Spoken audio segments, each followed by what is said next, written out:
السلام علیکم ورحمۃ اللہ وبرکاتہ۔ الحمد للہ رب العالمین، والصلاة والسلام علی سید الانبیاء والمرسلین، محمد وآلہ واصحابہ اجمعین، اما بعد، فاعوذ باللہ من الشیطان الرجیم، بسم اللہ الرحمن الرحیم۔ ربنا انی اسکنت من ذریتی بواد غیر ذی زرع عند بیتک المحرم ربنا لیقیموا الصلاة فاجعل افئدة من الناس تهوی الیہم وارزقهم من الثمرات لعلهم یشکرون۔ صدق اللہ مولانا العظیم۔ بزرگان محترم،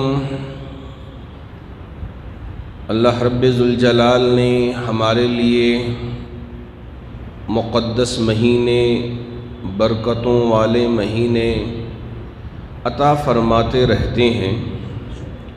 ان میں سے ایک مہینہ ذی الحج کا ہے۔ خاص طور پر اس کے 10 دن بڑی فضیلتوں والے ہیں۔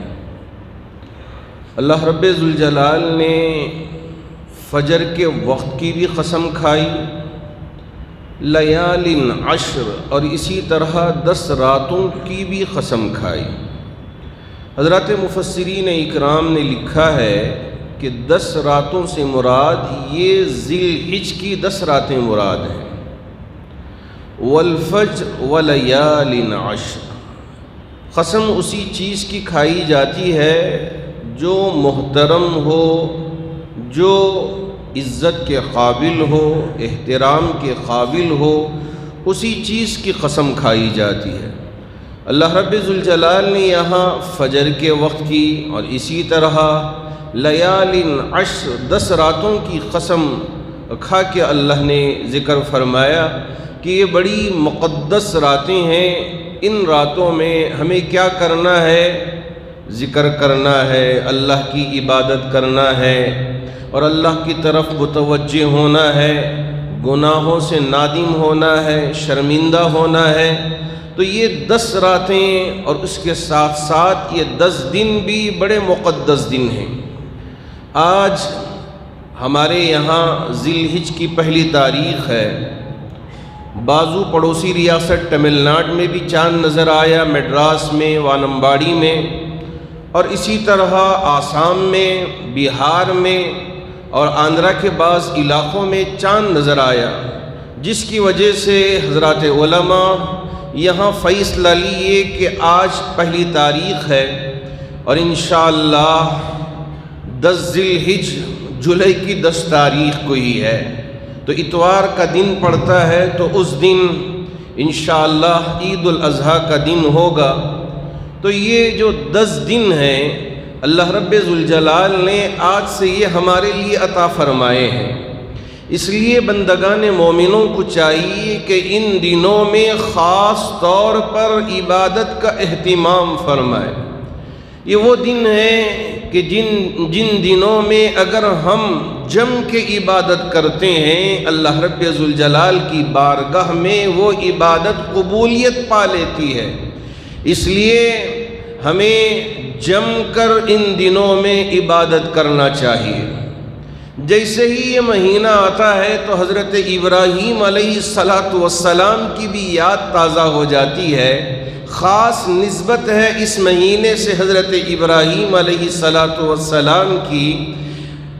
آپ کو شاید پتہ ہوگا کہ قرآن میں بھی اللہ رب ذوالجلال نے حضرت ابراہیم کا جب ذکر فرمایا تو کیسے ذکر فرمایا، آپ اسے ذرا سنیں۔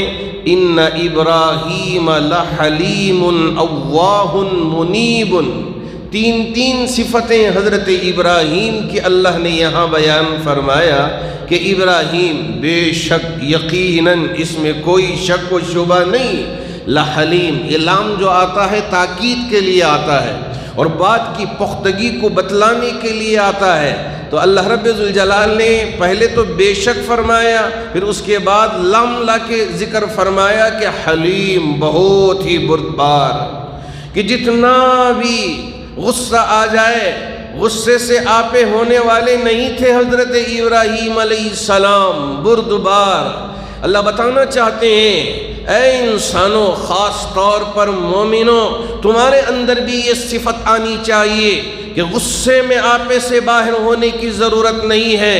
غصے میں آ کے کوئی ایسی حرکت کر دیں کہ بعد میں شرمندہ ہونا پڑے، بعد میں نادم ہونا پڑے، افسوس کرنا پڑے، اس لیے کرنے سے پہلے سوچ لینا کہ حضرت ابراہیم کہ جی ہاں یہ بردبار تھے، لحلیم اواہ، اے اللہ سے ڈرنے والا، اللہ کا ڈر اپنے دل میں رکھنے والا۔ اللہ نے کیوں بیان فرمایا کہ تم ایمان والے ہو، تم مسلمان ہو، کلمہ پڑھنے والے ہو، کہ انہی کی پشت سے میرے محبوب نبی تاجدار مدینہ احمد مصطفیٰ محمد مجتبیٰ صلی اللہ علیہ وسلم دنیا میں تشریف لائے۔ 4000 انبیاء کے باپ حضرت ابراہیم علیہ السلام کہ یہ 2 پشت چلی تھی، ایک اسحاق کی طرف سے یہ سلسلہ چلا تھا، اور ایک حضرت اسماعیل سے یہ نبیوں کا سلسلہ چلا تھا۔ میں آپ کو بتاؤں تو شاید تعجب ہوگا، یہ 4000 انبیاء کے باپ حضرت ابراہیم، حضرت اسحاق سے یہ سلسلہ ہوتے ہوتے یہاں تک چلا آیا، لیکن حضرت اسماعیل سے یہ ایک نبی آئے، وہ نبی میرے اور آپ کے آقا تاجدار مدینہ احمد مصطفیٰ محمد مجتبیٰ صلی اللہ علیہ وسلم کی شخصیت تھی کہ آپ کو معلوم ہونا چاہیے یہ 4000 انبیاء پہ حضرت محمد عربی سب پر بھاری تھے، یہ 4000 کیا 1.25 لاکھ پر آپ کی امامت کو اللہ رب ذوالجلال نے صادر فرمایا کہ میرا محبوب نبی 1.25 لاکھ نبیوں کا امام ہے، یہ امام الانبیاء ہے، یہ خاتم النبیین ہے۔ یہ حضرت اسماعیل کی پشت سے یہ سلسلہ شروع ہوا۔ حضرت ابراہیم اللہ کا ڈر رکھنے والے، اللہ کا خوف اپنے دل میں رکھنے والے۔ اے مومنوں، اے مسلمانوں، اسی طرح تم بھی اپنے دل میں اللہ کا ڈر رکھنا، ہمیشہ اللہ کا خوف رکھنا، گناہوں کی طرف قدم نہ اٹھانا۔ جیسے ہی قدم گناہوں کی طرف اٹھتا ہے تمہارے دل سے ایک آواز آئے کہ میرا رب مجھے دیکھ رہا ہے، میرا پروردگار مجھ پہ نظر رکھا ہوا ہے، کیسے میں یہ غلط کام کر سکتا ہوں، کیسے ناچ سکتا ہوں، کیسے شراب پی سکتا ہوں، کیسے زنا کر سکتا ہوں، کیسے غلط کام کر سکتا ہوں۔ نہیں، نہ میری زبان سے کوئی غلط کام ہو سکتا ہے، نہ میرے اعضاء سے کوئی غلط کام ہو سکتا ہے، اس لیے کہ میرا رب مجھے دیکھ رہا ہے۔ لحلیم اواہ، حضرت ابراہیم کے دل میں اسی لیے اتنا یقین تھا، اتنی پختگی تھی کہ جب بھی آزمائش آئی حضرت ابراہیم ایمان پہ ثابت قدم رہے۔ آپ کا ایمان متزلزل نہیں ہوا، ڈگمگایا نہیں، ثابت قدم رہے۔ نمرود آگ جلا دیا، آگ میں پھینک بھی دیا، حضرت ابراہیم کے دل میں ذرہ برابر بھی ڈر نہیں آیا۔ ارے تیری آگ مجھے کیا کرے گی، اگر میرا رب میری حفاظت کرے گا دنیا کی پوری طاقت مجھے جلا نہیں پائے گی۔ یہی ایمان ہر ایک مومن و مسلمان کے دل میں پیدا ہونا چاہیے۔ لحلیم اواہ منیب، تیسری صفت یہاں اللہ نے یہ بیان فرمائی، منیب، کس کی طرف رجوع ہونے والا؟ اللہ کی طرف رجوع ہونے والا۔ کہ اگر کوئی مصیبت آئی، اگر کوئی پریشانی آئی، کوئی تکلیف آئی، خوشی ہو، غم ہو، خوشی ہو، تکلیف ہو، رجوع ہوتے ہیں اللہ کے نیک بندے، مومن و مسلمان اللہ کی طرف۔ ابراہیم بھی اللہ کی طرف رجوع ہونے والے، ہاں یہ صفت رکھنے والے۔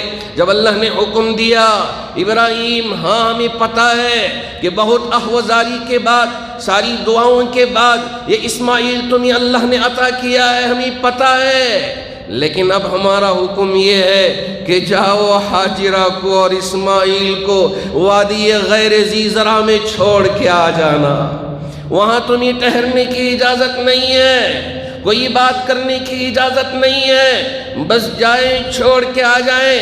یہاں یہ آزمائش کہ ایک اپنی اہلیہ، اپنی بیوی، اپنی بیگم جو جان سے بڑی پیاری تھی اور ان کے لیے لخت جگر حضرت اسماعیل علیہ السلام دعاؤں کے بعد تشریف لے آئے، اللہ رب ذوالجلال نے اولاد عطا فرمایا۔ جی ہاں، اس کے باوجود اللہ نے حکم دے دیا جاؤ حاجرہ کو چھوڑ کے آؤ۔ اللہ نے یہی بتا دیا کہ جی ہاں، تمہاری خواہشات تمہارے سامنے ہوں گی، تمہاری نفسانی چیزیں تمہارے سامنے ہوں گی، لیکن یاد رکھنا اللہ کا حکم سب پہ بھاری ہے، سب سے بڑھ کر ہے۔ اللہ کا حکم توڑ نہیں سکتے، اللہ کے حکم کو پامال نہیں کر سکتے، اللہ کے حکم کو پسے پش نہیں ڈال سکتے۔ یہ جذبہ ہر مومن و مسلمان کے دل میں ہونا چاہیے۔ ابراہیم علیہ السلام بڑی آزمائشوں کے بعد، بڑی دعاؤں کے بعد انہیں اولاد عطا کیا۔ اللہ نے حکم دے دیا جاؤ چھوڑ کے آؤ، جاؤ چھوڑ کے آؤ۔ فلسطین سے لے کے نکلے، آئے یہاں مکے کی اس وادی غیر ذی زرع، وہاں کعبۃ اللہ کے پاس نہ کوئی جھاڑی تھی، نہ کوئی کنواں تھا، نہ کوئی آبادی تھی، کچھ نہیں۔ اس لیے قرآن نے یہاں وادی غیر ذی زرع ذکر فرمایا ہے۔ جب تفسیر میں نے اسے پڑھا، میرے آنسو تھم نہ سکے۔ کیا ایمان تھا ابراہیم کا، کیا آج ہمارا ایمان ہے؟ کیا ہم اتنی بڑی قربانی دے سکتے ہیں؟ ارے ایسے ہی درجہ نہیں ملا، ایسے ہی مقام نہیں ملا کہ یہ اللہ کا خلیل ہے، یہ اللہ کا دوست ہے، ایسے ہی مقام نہیں ملا۔ بہت ساری آزمائشوں سے گزرنے کے بعد اللہ نے وہ درجہ دیا ابراہیم کو کہ گئے، اس لیے کہ جبرائیل نے کہہ دیا تھا اللہ کا حکم ہے کوئی بات نہیں ہوگی، کوئی ڈسکشن نہیں، بس چھوڑ دیے آ گئے۔ حاجرہ کو لے کے گئے، اتار دیا، اتنا لمبا سفر کر کے چھوڑ دیا۔ اب اتار کے اسماعیل دودھ پیتا بچہ، کوئی بڑا بچہ نہیں، ہاتھوں میں اٹھائے ہوئے اسماعیل کو حاجرہ لے کے آئی تھی، اس کعبۃ اللہ کے پاس اتار دیا۔ چل رہے ہیں، واپس چل رہے ہیں۔ جب تفسیر کی کتابوں میں نے پڑھا کہ 3 میل تک حاجرہ ابراہیم کے پیچھے پیچھے دوڑتی رہی، پوچھتی رہی ابراہیم یہاں کیوں چھوڑ کے جا رہے ہو؟ بعد میں اتنا لمبا سفر طے کرنے کے بعد احساس ہوا یہ تو نبی ہے، اللہ کا نبی ہے، یہ اللہ کے حکم سے ہی کچھ کام کرتا ہے، کچھ جواب نہیں دے رہا ہے۔ آہستہ سے پوچھ لیا کیا اللہ کا حکم ہے مجھے چھوڑنے کا؟ حضرت ابراہیم نے اتنا جواب دیا، جی ہاں میرے رب نے مجھے حکم دیا ہے، میرے رب نے مجھے حکم دیا ہے۔ اتنا سننا تھا۔ حاجرہ کا ایمان بھی بڑا مضبوط تھا، کہا اذن لا یضیعنا، اگر اللہ نے حکم دیا ہے تو قسم ہے میرے رب کی، اس اللہ رب ذوالجلال ہمیں ضائع نہیں فرمائے گا۔ اذن لا یضیعنا، اس وقت اللہ ہمیں ضائع نہیں کرے گا، اللہ کا حکم ہے جاؤ ابراہیم۔ اب آئے، جتنا تھا پانی تھا ختم، راشن تھا ختم، کوئی آبادی نہیں۔ اے میرے اللہ، آزمائش تو ایسی آزمائش کہ یہاں پانی ختم ہوا، پانی نہ ہونے کی وجہ سے دودھ بھی نہیں۔ اے اللہ، چھوٹا سا معصوم سا بچہ۔ اسی لیے ابراہیم نکلتے وقت ایک دعا کی تھی، جب حاجرہ و اسماعیل سے ذرا دور چلے گئے، اوجھل ہو گئے، چھپکے سے یہ دعا کی تھی، ربنا انی اسکنت من ذریتی، اے میرے رب میں نے ٹھہرا دیا، انی اسکنت من ذریتی، میری اولاد کو میں نے ٹھہرا دیا، بواد غیر ذی زرع عند بیتک المحرم، تیرے گھر کے پاس کوئی وادی ایسی ہے جہاں کوئی کھیتی نہیں، جہاں کوئی کنواں نہیں، جہاں کوئی آبادی نہیں، بالکل ویران، بالکل غیر آباد جگہ تیرا حکم تھا، میں نے ٹھہرا دیا. انی اسکنت من ذریتی بواد غیر ذی زرع عند بیتک المحرم ربنا لیقیموا الصلاۃ.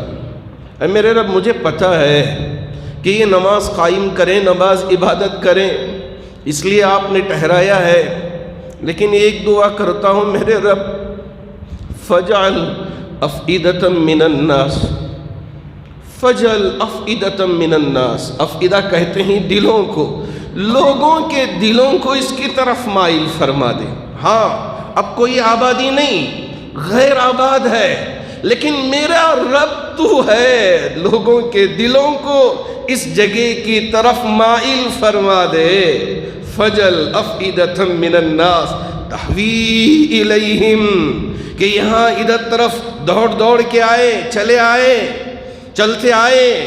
وارزقہم من الثمرات، ہاں میرے رب پتہ ہے یہاں کوئی درخت نہیں ہے، کوئی پھل نہیں ہے، کوئی آبادی نہیں ہے، جو ہم نے دیا ہے رزق یہ تھوڑا ہے، وقت میں ختم ہو جائے گا.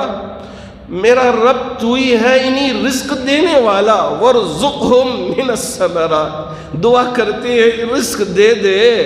وارزقہم من الثمرات لعلہم یشکرون، اس لیے کہ اگر رزق ملے گا بندے تیرا شکر بجا لائیں گے، پیٹ بھرے گا، تیرا شکر ادا ہوگا. اے میرے رب تو یہ شکر بجا لائیں، اس کے لیے رزق دے دے. وارزقہم من الثمرات لعلہم یشکرون. حضرت ابراہیم وہاں چھوڑ دیے، چلے گئے. حضرت حاجرہ پریشان حال، کوئی پانی کا ایک خطرہ نہیں ہے، بچہ بلک رہا ہے، تڑپ رہا ہے. اس ماں سے پوچھو کہ جب بچہ بلکتا ہے، تڑپتا ہے، پوری رات ماں سوتی نہیں، اس لیے کہ میرا بچہ بیمار ہے، پانی کا یہ خطرہ نہ ہو، بچہ رو رہا ہو، پریشان ہو رہا ہو، ماں کیسے سکون سے بیٹھ سکتی تھی. اسی لیے کعبۃ اللہ کے قریب میں جو صفا کی پہاڑی، مروہ کی پہاڑی یہاں دوڑتی رہی کہ کہیں کوئی پانی نظر آ جائے. کبھی یہ پہاڑ پہ چڑھتی، نظر دوڑاتی کہ وہاں مجھے پانی ملے، کبھی اس پہاڑ پہ چڑھتی کہ مجھے پانی نظر آ جائے. بیچ میں اس لیے کہ بلندی پہ ہوتا تو بچہ نظر آتا، لیکن نیچے آ جاتی تو بچہ نظر نہیں آتا، اس لیے دوڑ پڑتی ہے. اللہ رب ذوالجلال نے اسی لیے حاجیوں کے لیے کہا کہ یہاں تم بھی ذرا دوڑ لگاؤ مردوں کے لیے. اور حاجرہ دیکھتی ہیں کہ میرا بچہ پریشان ہوگا. یہ 7 مرتبہ دوڑ لگائی تھی، صفا سے مروہ، مروہ سے صفا 7 مرتبہ. پھر دوڑتی ہوئی آئی تو دیکھا کہ میرا بچہ جہاں اسماعیل آرام کر رہا تھا، سو رہا تھا، رو رہا تھا، وہاں پیر کی جو ایڑی کیا گھسا کہ وہاں سے اللہ نے چشمہ نکال دیا. یہ عبرانی زبان تھی، زمزم. یہ عبرانی زبان حضرت موسیٰ کی بھی عبرانی زبان تھی علیہ السلام. تو اس کے معنی ہیں رک جا.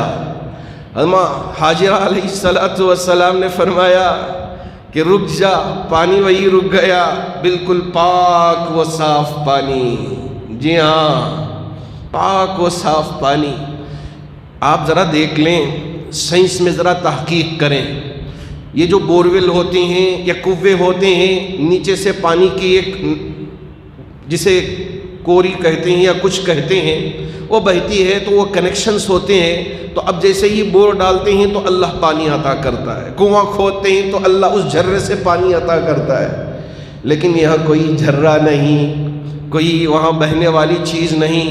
اللہ رب ذوالجلال نے بتا دیا میرے لیے نہ تو جھرے کی ضرورت ہے، نہ میرے لیے کوئی اور چیز کی ضرورت ہے. اگر میں کسی جگہ سے پانی نکالنا چاہوں تو ایسے پانی نکال دیتا، ایسے پاک و صاف شفاف پانی کو اللہ نے عطا فرمایا.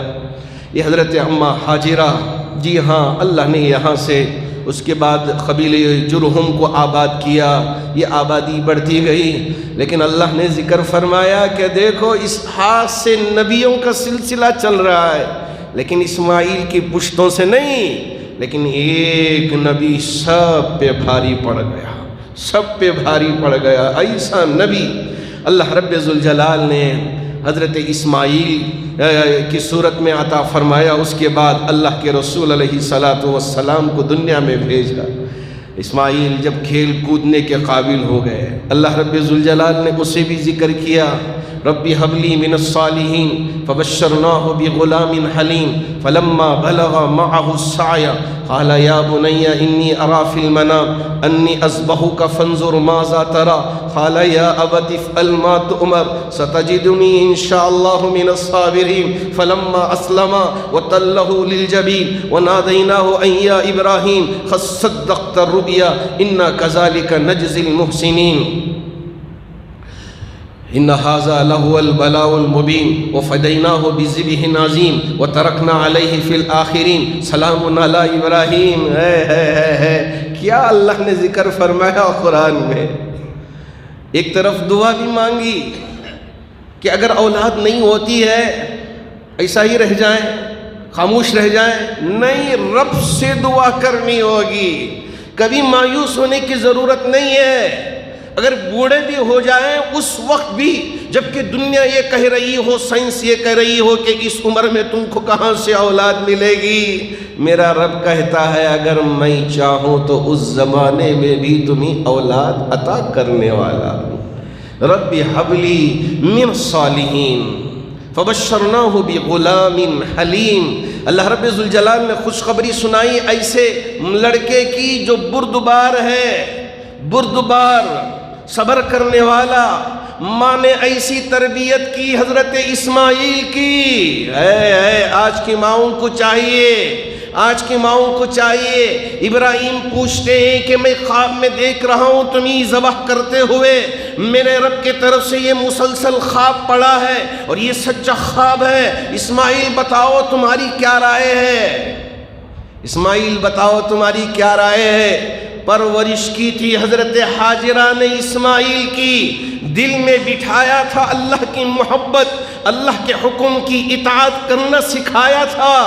حضرت اسماعیل نے جواب دیا، کیا جواب دیا؟ قرآن نے ذکر کر دیا، یا ابت افعل ما تؤمر، یا ابتی افعل، اے ابو جسے کہتے ہیں، اے ابو افعل، کر دیجئے نا، اللہ نے بتا دیا، اللہ نے حکم دے دیا، اب دیر کس بات کی، رکے کیوں ہو، کر دیجئے، عمل کیجئے، اللہ کے حکم کی اطاعت کیجئے۔ ایک کیسی پرورش پائی تھی ایک چھوٹا سا معصوم سا بچہ۔ آج ماؤں کو چاہیے کہ اپنے بچوں کو اسی طرح جو گود میں پلتے ہیں، یہ تمہارا بچوں کا پہلا مدرسہ ہے، اس کے دل و دماغ میں یہ ٹی وی، یہ موبائل، یہ کارٹون، یہ بٹھانے کے بجائے اپنے بچوں کے دل میں اللہ کی محبت، اللہ کے نبی کی محبت ایسے بٹھائے، جب قربان ہونے کا وقت آئے تو یوں کہے، افعل ما تؤمر، افعل ما تؤمر، افعل ما تؤمر، کر دیجئے جس بات کا حکم اللہ نے آپ کو عطا کیا ہے۔ ستجدنی انشاءاللہ من الصابرین، میں کوئی چیخو پکار نہیں کروں گا، میں نہ بھاگوں گا، نہ آپ کو پریشان کروں گا۔ ستجدنی، آپ مجھے پاؤ گے صبر کرنے والوں میں سے۔ اللہ کا جو حکم ہوتا ہے اس پہ اطاعت کرنا یہی اصل چیز ہے۔ بہت ساری خواہشات ہمارے سامنے رہتی ہیں، ہماری مرضی یہ ہوتی ہے کہ ہم یہ کریں، لیکن رب کا حکم یہ ہے اپنی مرضیوں کو چھوڑ دیں، اپنی خواہشات کو قربان کر دیں۔ یہی سبق ہے ہمارے لیے حضرت ابراہیم کا، حضرت اسماعیل کا، کہ ہم اپنی خواہشات پہ چلنے والے نہیں ہیں، ہم اپنے مرضیات پہ چلنے والے نہیں ہیں۔ میرے رب نے مجھے حکم دے دیا تو میں اپنے آپ کو قربان کر دیا۔ یہاں حضرت ابراہیم اسماعیل پہ چھری چلا رہے ہیں، اسی چھری کو رب نے حکم بھی دیا تھا کہ ہاں تیرے اندر کٹنے کی صفت ہے، تو کاٹ سکتی ہے، یہ پاور اپنا استعمال کرتے ہیں تو چھری کاٹنے کا کام کرتی ہے، لیکن یہاں بھی اللہ کا حکم ہو تو کٹ سکتی ہے، اگر اللہ کا حکم نہ ہو تو کوئی چیز کٹ نہیں سکتی۔ حضرت اسماعیل نے کہا تھا میری ماں شروع سے پرورش کی ہے، لاڑ پیار سے مجھے پالا ہے، پوسا ہے، اس لیے ایک ہی میری گزارش ہے کہ یہ جو میرا کرتا ہے اسے نکال لیں، اسے میری ماں کے حوالے کر دیں، جب میں یاد آؤں تو اسے دیکھ کے اسے صبر ہو جائے، صبر مل جائے۔ ایک ہی گزارش کی تھی اسماعیل، کہا آپ بھی اپنے آنکھ پہ پٹی باندھ لیں، میرے ہاتھ کو بھی باندھ دیں تاکہ کوئی حرکت نہ ہو، اللہ کے حکم کو بجا لانے میں کسی طرح کی کوئی دیری نہ ہو، ہاتھ بھی پٹی باندھ لے، میرے ہاتھ اور پیر بھی باندھ دے۔ ابو افعل ما تؤمر ستجدنی انشاءاللہ من الصابرین۔ آسمان کے فرشتے بھی دیکھ رہے ہیں، زمین کی وہ ریت بھی گواہی دے رہی ہے کہ یہ وہ کہ جی ہم بے جان ہیں، دیکھ نہیں سکتے، لیکن اگر اللہ نے چاہا تو یہ بھی دیکھ کے گواہی دیں گے۔ ہم یہ سوچتے ہیں کہ ہمارے پیروں میں زبان کہاں ہوگی، ہمارے ہاتھوں میں زبان کہاں ہوگی، ہمارے اعضاء اور جواہر میں کہاں زبان ہوگی۔ میرا رب کہے گا الیوم نختم علی افواہہم وتکلمنا ایدیہم وتشہد ارجلہم بما کانوا یکسبون۔ آج تمہاری زبان یہ بند، لیکن اب یہ تمہارے پیر بولیں گے، یہ تمہارے ہاتھ بولیں گے، تمہاری زبان پہ مہر لگا دی جائے گی، یہ گواہی دیں گے۔ اسی طرح حضرت اسماعیل جہاں لیٹے تھے اس اطراف و اکناف کی کنکریاں بھی گواہی دیتی ہیں کہ ابراہیم نے پورے جذبے سے لٹایا تھا، اللہ کے حکم کی اطاعت کی تھی، چھری چلایا تھا، آسمان کے فرشتے بھی گواہ۔ فلما اسلما وتلہ للجبین، پیشانی کے بل لٹایا تھا۔ فلما اسلما، جب انہوں نے اطاعت کی، آسمان کے فرشتے دیکھ رہے تھے، زمین کی یہ ریت، یہ کنکریاں گواہی دے رہے تھے۔ فلما اسلما وتلہ للجبین ونادیناہ ان یا ابراہیم، اللہ نے پکار دیا، قد صدقت الرؤیا، اے میرے ابراہیم، اے میرے نبی، اے میرے خلیل، آپ نے تو اپنا خاص سچ کر دکھایا۔ یا یہ ہمیں منظور نہیں ہے کہ آپ اپنی اولاد کو ہمارے نام پہ ذبح کریں، ہمیں یہ دیکھنا چاہتے تھے کہ آپ ہماری اطاعت کرتے ہیں یا نہیں، آپ کے دل میں میری محبت ہے یا آپ کے بیٹے کی محبت ہے۔ ہم نے تو دیکھ لیا، اسے قربان کرنا مقصود نہیں ہے، ہم نے چوری کو بھی حکم دے کے رکھا تھا۔ ابراہیم اپنے ہاتھ پہ جتنا بھی زور دے لے، لیکن اسماعیل کے گلے پہ چلنے کے لیے میرا حکم نہیں ہے۔ بے جان چھری اللہ کے حکم کی اطاعت کرتی۔ قد صدقت الرؤیا انا کذالک نجزی المحسنین، اسی طرح ہم احسان کرنے والوں کو بدلہ دیتے ہیں۔ اگر ہم اللہ کی اطاعت کرتے ہیں، اللہ کی فرما برداری بجا لاتے ہیں، اللہ ہماری حفاظت کریں گے۔ اگر ہم گناہوں کے دلدل میں پھنس گئے، غلط کاموں پہ پڑ گئے اور ہم پکار رہے ہیں اللہ ہماری مدد کر، اللہ ہماری مدد کر، اور ہم شکوہ کرتے ہیں، گلا کرتے ہیں کہ ہمارا رب ہماری پکار کو سنتا نہیں، ہماری دعا کو قبول کرتا نہیں۔ اے ابراہیم ان آزمائشوں سے گزر کے میرے رب کو پکارا تھا۔ اللہ رب ذوالجلال نے حضرت ابراہیم کی سنی تھی، مدد کی تھی۔ اس لیے میں آپ سے بھی یہ کہنا چاہوں گا کہ جیسے ابراہیم کے اندر ایمان تھا، اسی طرح کا ایمان اپنے اندر بھی پیدا کریں۔ پھسپھسا ایمان نہیں، دلمل والا ایمان نہیں، گھبرا جانے والا ایمان نہیں۔ کالی بلی گئی ڈر گئے، ہاں کچھ پرندے آ کے گھروں پہ بیٹھ گئے اس سے ڈر گئے۔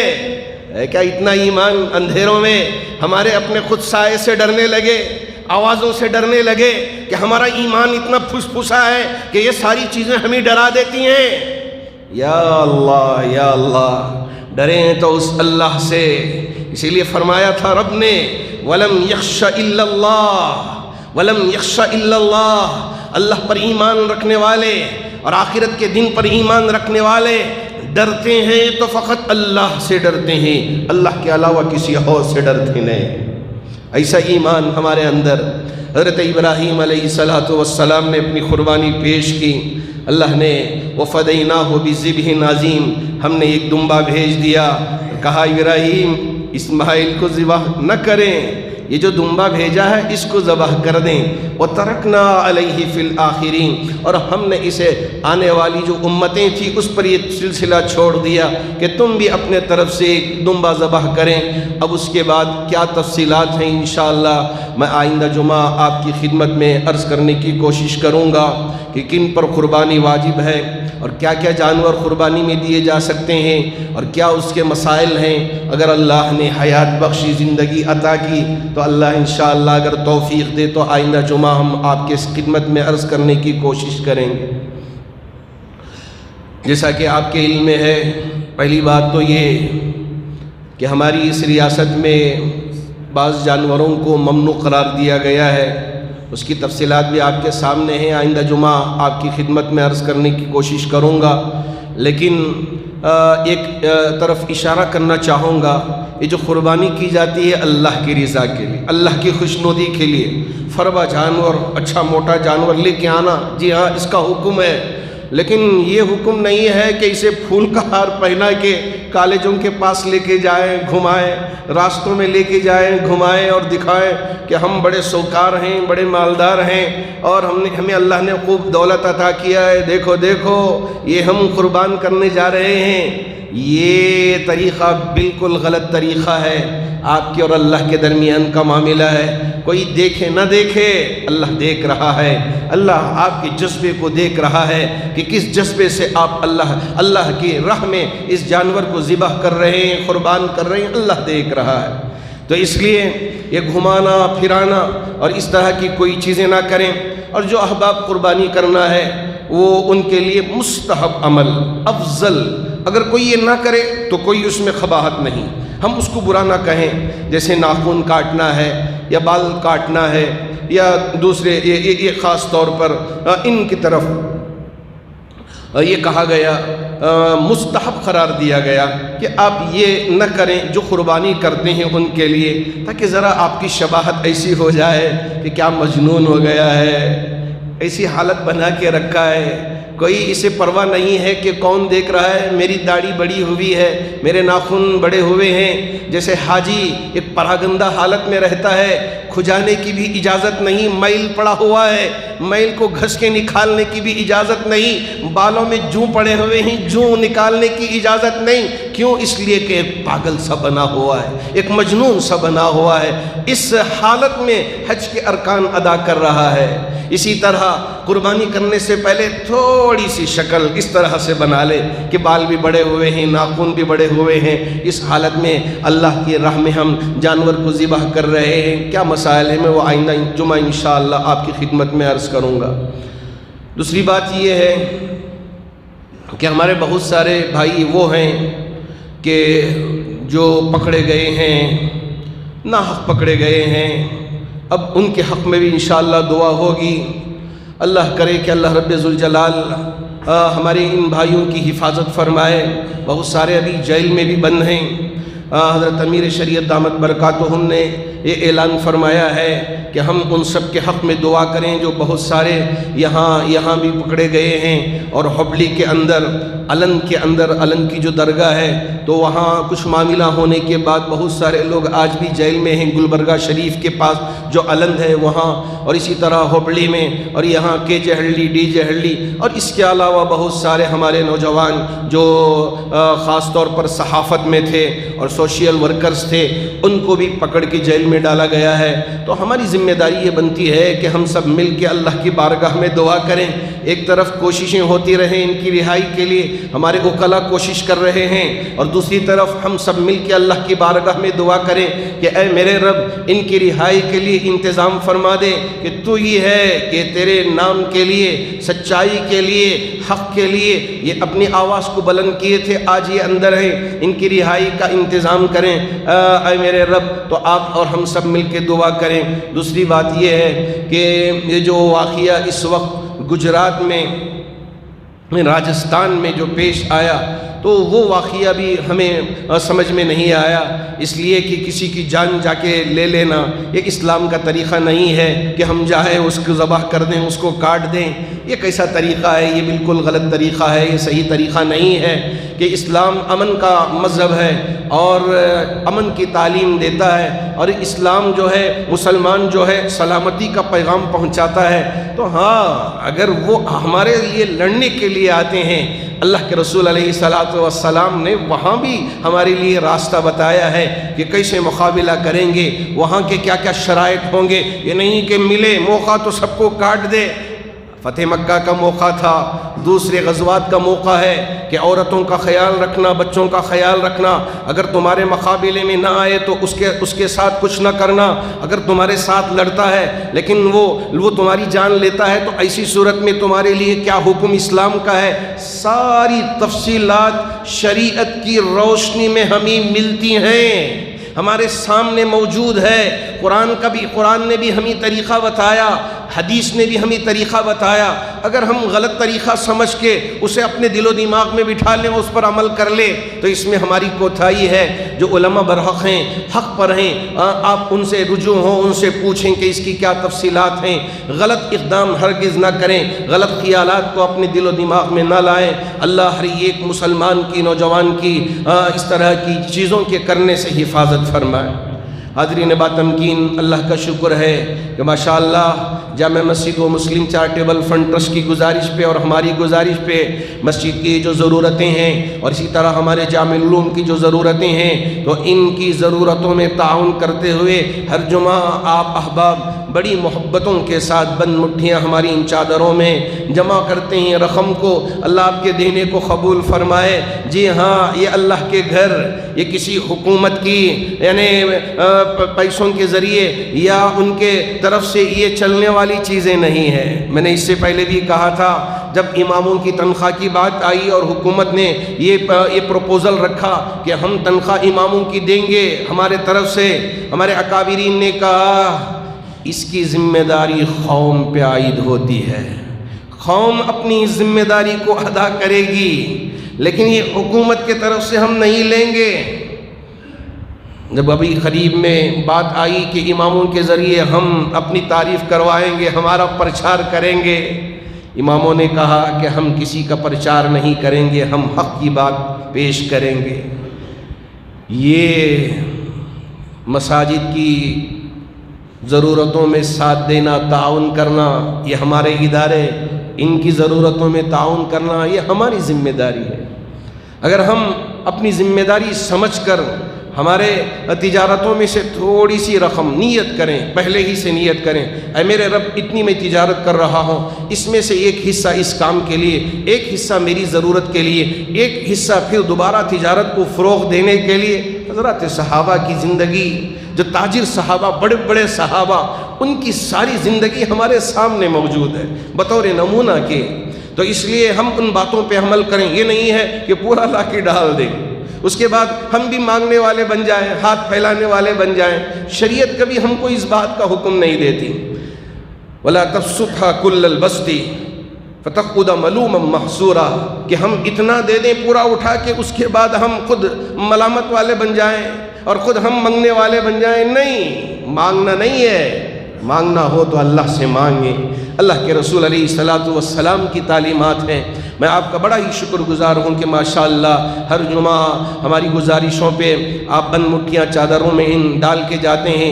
اللہ آپ کے دینے کو بے انتہا قبول فرمائے اور جتنے بیمار ہیں انہیں شفا عطا فرمائے، جو پریشان حال ہیں ان کی پریشانیوں کو دور فرمائے، جو قرض میں مبتلا ہے ان کے قرض کی ادائیگی کی شکلیں و صورتیں پیدا فرمائے۔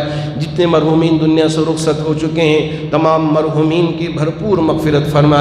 آمین۔ وآخر دعوانا الحمد للہ رب العالمین۔